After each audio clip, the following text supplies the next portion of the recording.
வணக்கம். வாதியார் எம்ஜிஆர் என்ற நமது யூடியூப் சேனல் மூலமாக நான் உங்கள் வேல்முருகன்.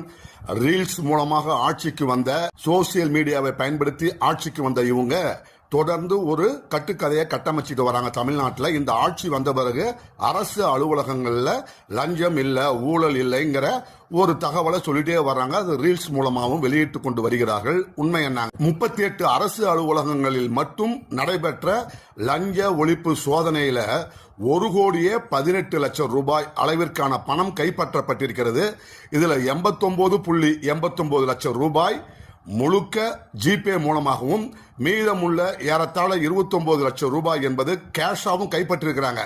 இப்ப 38 அலுவலகங்கள்ல மட்டும் ஒரு நாளைக்கு 1,18,00,000 ரூபாய் லஞ்ச ஊழலாக பணமாக கைப்பற்றப்படுகிறதா அப்படின்னா தமிழ்நாட்டில் லஞ்சம் ஊழல் இல்லையா?